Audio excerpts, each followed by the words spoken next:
The snow is falling so hard outside that I can barely see the road through the blizzard.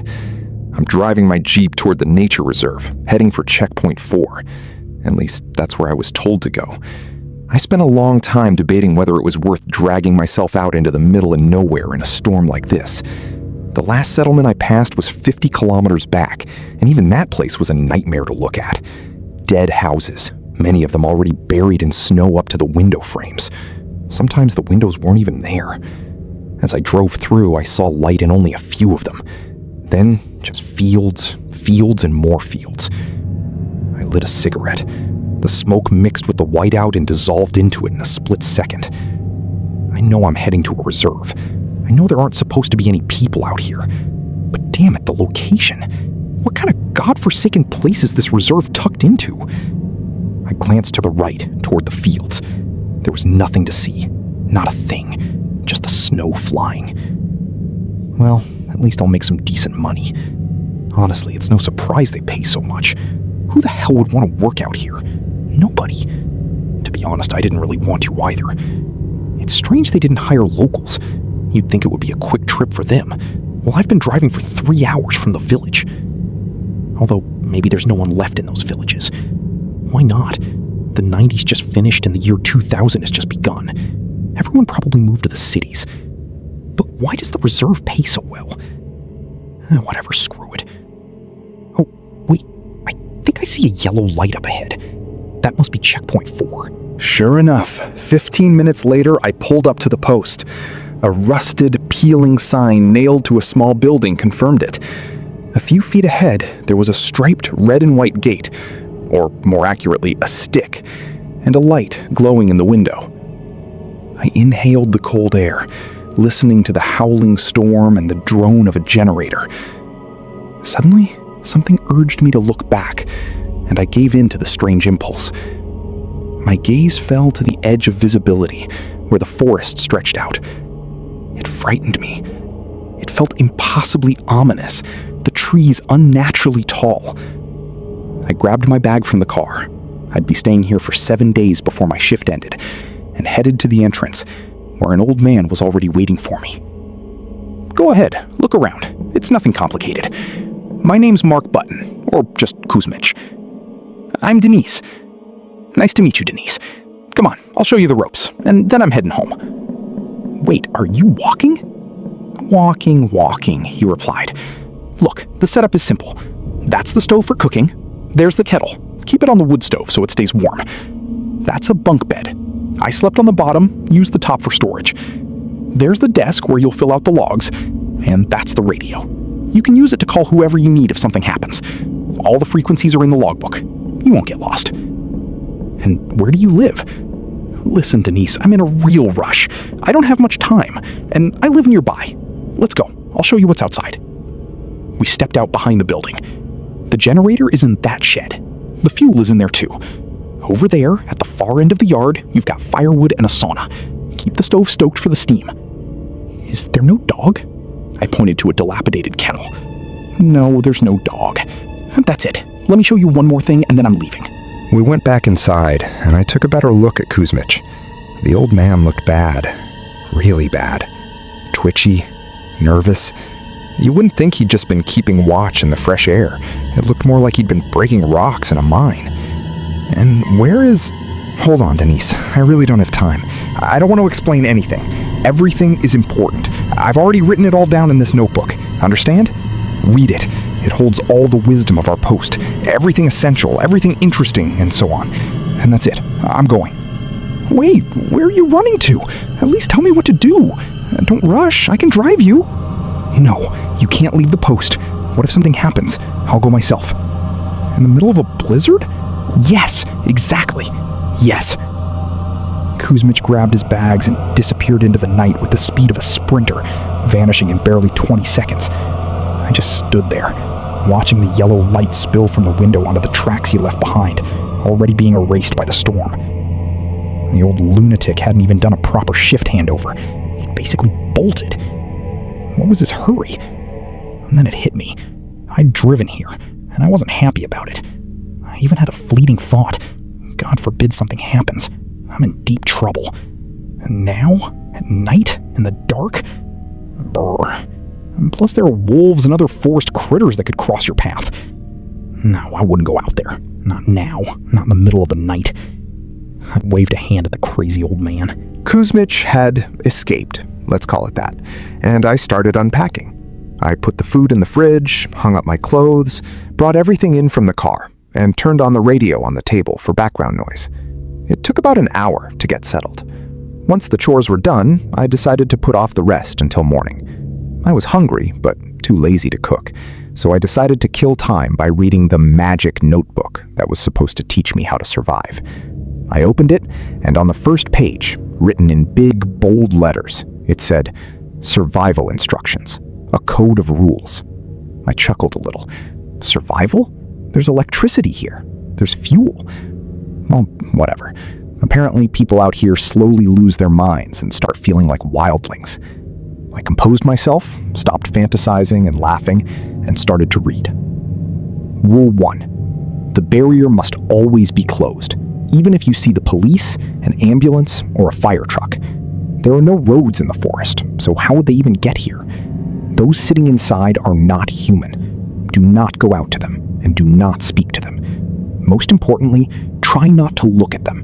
Step away from the window as soon as possible, but don't hide. Don't let them know you're afraid. Rule 2. Knocking at the window. Birds often hit the glass here, but if the knocking is rhythmic, 3 taps, a pause, 3 taps, a pause, do not pull back the curtain and do not look to see who is there. Just turn the radio up. It's checking to see if you can hear it. Rule 3. The old dog. Sometimes a red Laika will come to the kennel. It will whine and beg to be let in. It is missing its left ear. Do not let it in. That is not a dog. Look at its paws. They are bent with the knees backward. Also, at night, you might hear a chain rattling, like it's being pulled taut. Do not go out to check. Rule 4. Lights in the forest. If you see a glow among the trees that looks like a flashlight or like people walking and lighting their way, turn off the light in our cabin and lie on the floor. If you notice the light, it means it has noticed you. Rule 5. The most important one. If the radio turns on by itself and a woman's voice says, "Mark, I'm lost, I'm so cold," you must answer. The forest has accepted you, and the forest will keep you warm. Do not remain silent. If you stay silent, they will understand that they can come to us uninvited. Sometimes the words change, but you must always answer something like that. "What is this garbage?" I muttered with a smirk. The guy is clearly losing his marbles. God bless him. How long did that old geezer sit here? Damn, reading that actually made me feel a little scared. I looked out the window. The night seemed to have grown darker. The forest stood in motionless silence. Only the wind sang its haunting nocturnal lullaby to those who hadn't found shelter before dark. I pushed the notebook aside and closed it. I didn't like it. I didn't want to read what was next. There were sketches made in ballpoint pen and other things.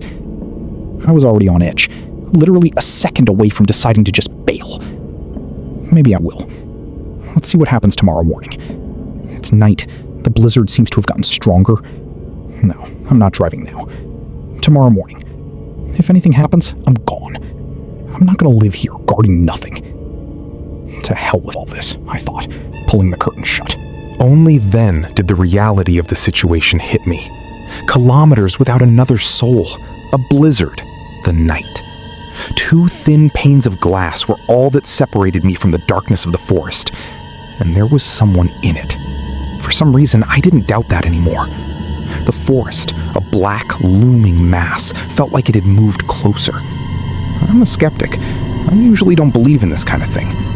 But you know, I think whether you believe in something depends on the situation. If someone told me this in my apartment back in the village, I'd be laughing my head off. But right now, I want to crawl under the covers and wait for morning so I can get the hell out of here. Exactly, that's what I'll do. Driving in a blizzard in an unfamiliar place, especially out in the fields, is a good way to get killed, especially when you don't know the area. I went to sleep listening to the terrifying wail of the storm. There was something about it. The old forest moaned under the gusts of wind. Darkness everywhere, and I was the only one in this cabin at the checkpoint. A swarm of questions filled my head. I was afraid to think, because thinking leads to more thoughts, and at night, thoughts are especially restless. So it was better to leave it for tomorrow. But there was something ominous about all of it. I lay on the bed, listening to the song of the blizzard, and drifted into an uneasy sleep. I woke up to the sound of a dog whining. It sounded miserable, in pain. A dog? Maybe I just imagined it, but the whining repeated. Then, scratching started under the window. All right, fine. Still half asleep and barely understanding why, I got up. To do what, I don't know. To look. I walked to the table, grabbed a flashlight, pulled back the curtain, and shone the light outside. A dog. It really was a red dog, whining, freezing, trembling. I felt sorry for it.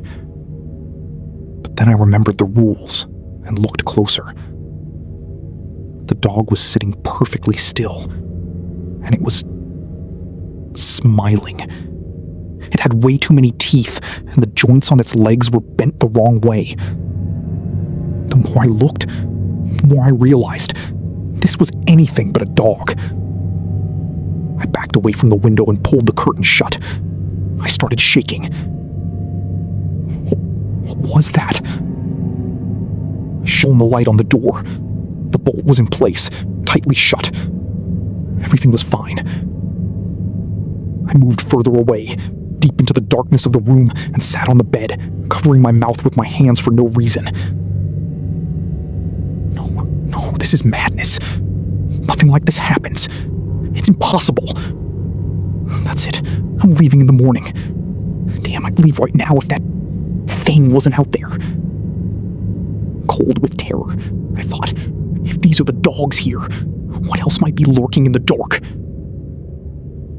Damn it, I whispered. He was so reckless not to read that cursed notebook. Well, never mind, it doesn't matter. The point is I read the first part. I'll read the rest later. I screamed. The radio hissed. It was terrifying, loud, and unexpected. Someone was speaking through the static. Help me. It's so cold here, my wife's voice said. I grabbed the radio, wanting to shout, "What is going on? What the hell is happening?" But in my panic, I remembered I had to say what was written, not what I wanted. I pressed the button and said, "The forest has accepted you, and it will keep you warm," I answered shakily, and let go of the button. Who is talking to me? I thought for the 15th time, checking the door bolt again. What kind of hell is this? What is this forest? Why is it like this? I sat, shivering in the dark. Sleep was out of the question. I was literally going insane from the terror of what was waiting outside the wall. The blizzard kept howling, but I was close to howling myself. It was so stupid of me, so naive. Sitting here, choking back snot and terror, I realized a few things. The gate. Why is there a gate if there's no road? And I'd seen that there were trees growing right under it. How could I have missed that? How? It's simple. I was tired, and who expects these kinds of problems? The second weird thing, nobody explained why I'm here. At the office, they just said to guard the forest. They actually said, "You'll be guarding it so the bad guys don't cut down the forest." You know how it is. You turn your back for a second, and a bad guy has already cut down 5 hectares and hauled it away. You go to lunch, and there's no forest left. That's what they told me at the office. But why didn't I notice that Kuzmich didn't say anything about a goal? He just silently pointed to the notebook. It's all there. And the shift handover? Who hands over a shift like that? Just running away? He didn't leave. He fled into a blizzard at night. That's what happened. I'd witnessed an escape, live. He wasn't afraid of the storm, the night, the wild animals, or the fact that he might just die out in an open field where there's nothing and no one. And even the chance that he'd be torn apart by beasts didn't scare him, because he knew what comes out of the forest is 1,000 times worse. But what is the goal? Why is this checkpoint even here? Are there others? I thought about this, and the conclusions were grim. Yes, probably. And the purpose of me being here is simple. Through my actions, I'm somehow holding back what's in the forest. Maybe I'm a distraction, and it doesn't come out as long as I'm here. Maybe that's why they need a live person? Maybe. But what on earth is in the forest? I thought about this, and one thing became clear. As soon as morning comes, I'm running from here, just like Kuzmich, even if I have to leave everything behind. To hell with this cursed place. I wanted to leave right then, but I had to wait for morning. I sat there, thinking, and at first, I thought I was imagining it. The area near the window seemed a bit lighter, as if someone had shown a flashlight. Then, looking carefully toward the window, I realized, yes, it's light. And that's when I realized I'd have to look out the window. If it was a flashlight, I'd have to drop to the floor and stay hidden. If it was something else, damn it, I really don't want to. And because of the terrible blizzard, I can't even hear my own thoughts. A little time passed, and it got much brighter outside. The light didn't fade and didn't intensify. It was yellow, maybe even too yellow. Either someone is standing there with a flashlight or there's a vehicle. I have to look. I don't want to guess wrong. I pulled the curtain back a little and saw an ambulance. That's what was lighting up the road through the storm. There was something wrong with it, and I couldn't look away. For some reason, I wanted to examine it. It was a rusted ambulance. The driver was sitting behind the wheel, not getting out. I could only see the outline of a shadow. And suddenly, I saw the back doors open, but nobody came out. There was just darkness, and from that darkness, long, pale limbs began to reach toward my post. I pressed my back against the wall, flipped the light switch. The generator kicked in. The light flashed for a moment, flickered, died, and the generator slowly sputtered out. I was plunged into total darkness.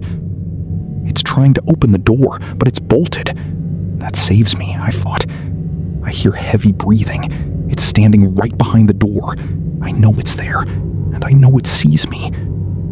A faint whisper of hundreds of voices came from outside. Open it. We're so cold. I let out an incoherent sound, curled up in the corner, and covered myself with my jacket, trying to whisper a prayer to drown out that filthy whispering. As long as the prayer is on my lips, the whispers stop. But as soon as I stop or freeze, they start again. The voices sound human, but I know they aren't. Morning. The saving dawn arrived as if after an eternity. I sat in the corner, thinking that by now that thing would have had the brains to break a window and get in the easy way. But maybe it didn't have any intelligence. Or maybe it needed some other kind of violation or event. Nobody came through the windows, and that was the only reason I survived the night. Well, that's enough for me, I thought. Looking out the window, there were tracks, so the ambulance was real. I also found massive three-toed prints under the door. Dread completely paralyzed me.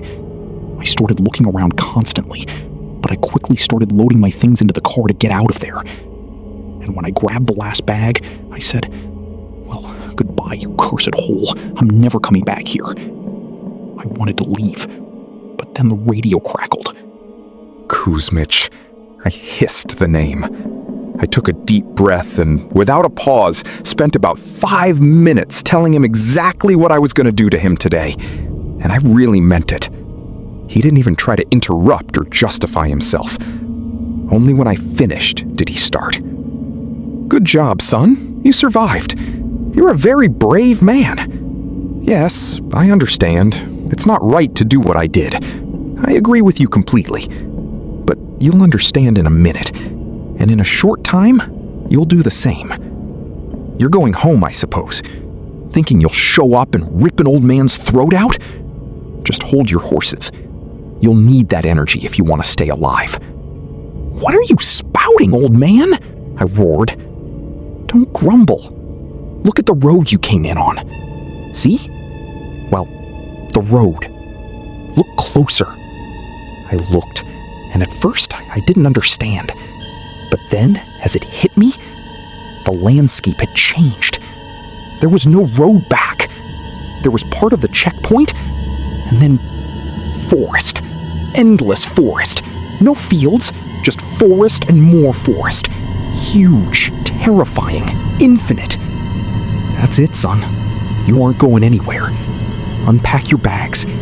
You're the shift worker now, and you're here for a long time. For how long? Until they send a new one. I was there for 2 months. The guy before me was there for a year and a half, and the guy before him was there for 9 days. Read the notebook. Other shift workers wrote down how to live, where to get things, and how to take care of things. Don't you dare go into the forest deeper than 50 meters. If you go in, you'll stay there. And you stay on shift until the next worker arrives. Got it? You set me up! No, I didn't set you up. When you've sat here for a week, or maybe a month, believe me, you'll be running out of here screaming your lungs out. Because the road only becomes visible when a new person arrives at the post. Until then, you'll sit here, even if an eternity passes.